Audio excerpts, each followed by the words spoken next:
नमस्कार, मैं श्रेया। खबरों के सिलसिलों में एक बार फिर आप सभी का स्वागत है। बढ़ते हैं खबरों की ओर।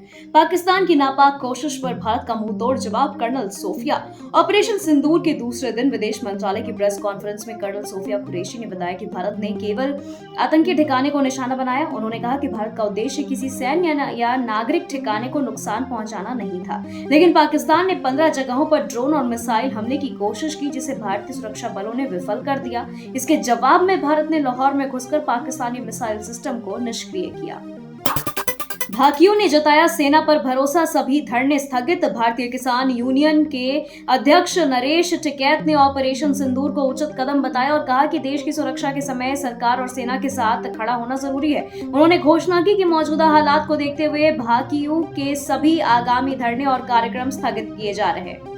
अपराधियों को मिनटों में खत्म कर देती है UP police. CM Yogi Adityanath ने कहा कि उत्तर प्रदेश अब माफिया और अपराध मुक्त राज्य बन चुका है। लखनऊ में आयोजित एक ज्वेलर्स सम्मेलन में उन्होंने कहा कि यूपी पुलिस किसी भी दुस्साहस को मिनटों में चकनाचूर कर देती है। उन्होंने प्रदेश में जेम्स एंड ज्वेलरी पार्क की स्थापना का रोड मैप तैयार करने का भी आग्रह किया। सेना के साथ है पूरा देश। तेजस्वी यादव। आरजेडी नेता तेजस्वी यादव ने भारत सरकार के सैन्य अभियान का समर्थन करते हुए कहा कि जब देश की सुरक्षा की बात आती है तब पक्ष और विपक्ष सभी एकजुट हैं। उन्होंने सेना की भूमिका की सराहना करते हुए कहा कि भारत की सीमाएं हमारी सेना की वजह से ही सुरक्षित है।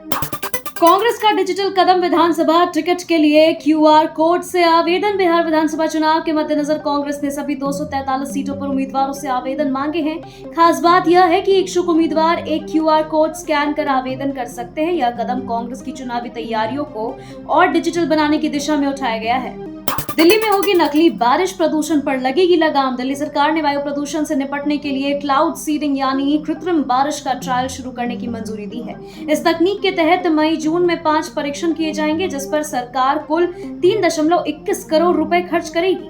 जीएसटी घोटाले में ईडी की छापेमारी। 14,000 करोड़ का मामला। ईडी ने 14,000 करोड़ रुपए की फर्जी जीएसटी इनवॉइस मामले में झारखंड, बंगाल समेत 9 शहरों में छापेमारी की है। आरोपियों ने 90 से ज्यादा शेल कंपनियों के जरिए यह घोटाला किया था। शिव कुमार देवरा और सुमित गुप्ता समेत कई लोगों के ठिकानों पर जांच जारी है।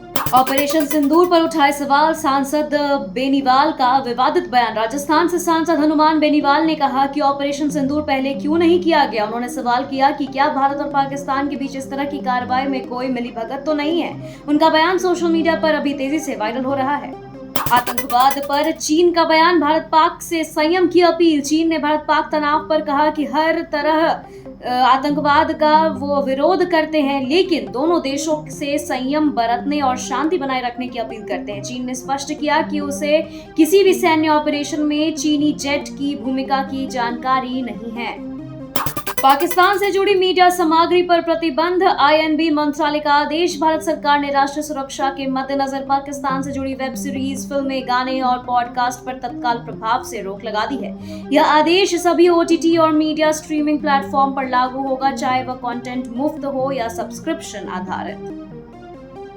खबरों के सिलसिले में फिलहाल इतना ही। बने रहे डिजिटल इंडिया न्यूज के साथ। नमस्कार।